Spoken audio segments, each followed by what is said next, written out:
एक ऐसी कंपनी जिसने अंतरिक्ष यात्रा को आसान और सस्ता कर दिया। इसने पूरी दुनिया को सैटेलाइट के माध्यम से दूर दराज गांवों तक कनेक्टिविटी पहुंचाया। इंसानों को भी अंतरिक्ष में भेज रही है। साथ ही रियूजेबल रॉकेट बनाकर पृथ्वी पर वापस उपयोग कर पूरी दुनिया को हैरान कर दिया। जी हाँ, आज हम बात करेंगे एलन मस्क यानी स्पेस एक्स कंपनी की। कैसे एक सपने ने जन्म लिया, कैसे बार बार फेल होने के बाद भी हार नहीं मानी और कैसे यह कंपनी इंसानों को मंगल ग्रह पर भेजने की तैयारी कर रही है। दोस्तों, वीडियो के अंत तक में आपको पता चलेगा रियूजेबल रॉकेट कैसे काम करता है, फाल्कन और स्टारशिप में क्या खास है और क्या सच में इंसान मंगल पर बस्ती बसाएंगे। तो चलिए जानते हैं। बात है 2002 की, जब एक युवा बिजनेसमैन जिनका नाम एलन मस्क है, उनका सपना था इंसानों को मल्टीप्लैनेटरी स्पीसीज बनाना, यानी सिर्फ पृथ्वी पर नहीं बल्कि दूसरे ग्रहों पर भी इंसान बसे, जैसे मंगल या चंद्रमा में। उस समय नासा, जो अमेरिका कंपनी है, रोसकॉस्मोस, जो रूस का है, इनका अंतरिक्ष पर राज था। लेकिन रॉकेट लॉन्च करना बहुत महंगा था। तो एलन मस्क ने सोचा, अगर रॉकेट सस्ते हो जाए तो अंतरिक्ष यात्रा आसान हो सकती है। यहीं से जन्म हुआ स्पेस एक्सप्लोरेशन टेक्नोलॉजीज कॉर्प, यानी स्पेस एक्स। स्पेस एक्स का पहला रॉकेट फाल्कन 1 तैयार होता है। लगभग 24 मार्च 2006 को लॉन्च किया जाता है, लेकिन कुछ समय बाद ही तकनीकी खराबी के कारण यह विफल हो जाता है। हालांकि ये छोटा लिफ्ट प्रक्षेपण यान था, जिससे बाद में फाल्कन 9 के पक्ष में रिटायरमेंट कर दिया गया।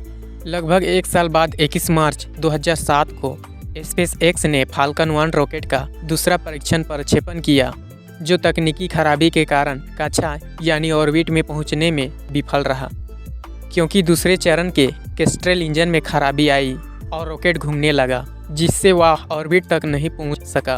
अगली बार 28 सितंबर 2008 को लॉन्च किया, जिसमें रॉकेट ने अपने पेलोड एक मास सिम्युलेटर को सफलतापूर्वक कक्षा में पहुंचाया। यह सफलता एलन मस्क कंपनी के लिए एक महत्वपूर्ण मोड़ थी, जो पहले 3 प्रयासों की विफलता के बाद लगभग बंद होने की कगार पर थी। इस सफल प्रक्षेपण के बाद नासा ने 2008 के अंत में स्पेस एक्स कंपनी को इंटरनेशनल स्पेस स्टेशन कार्गो आपूर्ति के लिए $1.6 अरब का अनुबंध दिया। अब स्पेस एक्स का खेल बदल चुका था, क्योंकि अब आ चुका था असली हीरो फाल्कन 9।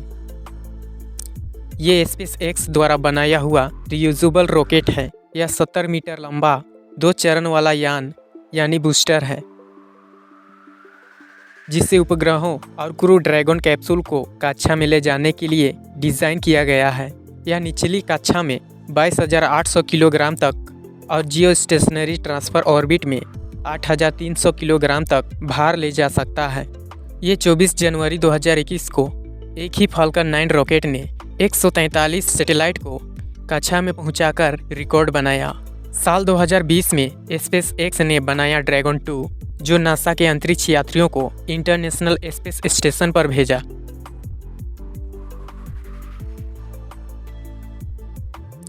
भारतीय अंतरिक्ष यात्री ग्रुप कैप्टन शुभांशु शुक्ला 25 जून 2025 को स्पेस एक्स के फाल्कन 9 रॉकेट के जरिए उड़ान भरी। वे लगभग 18 दिनों के मिशन के बाद 15 जुलाई 2025 को पृथ्वी पर सुरक्षित वापस लौट आए। यानी अब स्पेस एक्स सिर्फ सैटेलाइट ही नहीं, इंसानों को भी अंतरिक्ष में भेज चुका था। स्पेस एक्स का एक और बड़ा प्रोजेक्ट स्टारलिंक। हजारों छोटे सैटेलाइट पृथ्वी के चारों ओर घूम रहे हैं। इनका काम दुनिया के हर कोने में हाई स्पीड इंटरनेट देना, दूर दराज गाँवों तक कनेक्टिविटी पहुंचाना। आज लाखों लोग स्टारलिंक इंटरनेट इस्तेमाल कर रहे हैं। दोस्तों, आप बात करते हैं स्पेस एक्स के बड़े और ख़तरनाक सपने की, स्टारशिप सपने की। स्टारशिप यह अब तक का सबसे बड़ा शक्तिशाली रॉकेट है।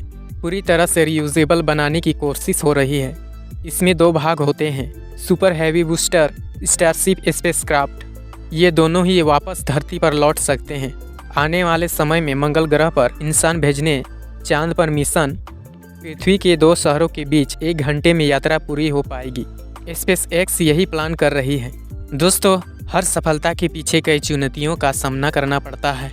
उसी तरह से कई बार स्टारशिप के टेस्ट के दौरान कितना रॉकेट ब्लास्ट हुई, पर्यावरण को लेकर सवाल उठे, अंतरिक्ष में मलबे यानी स्पेस डेब्रिस की चिंता। लेकिन स्पेस एक्स का तरीका अलग है।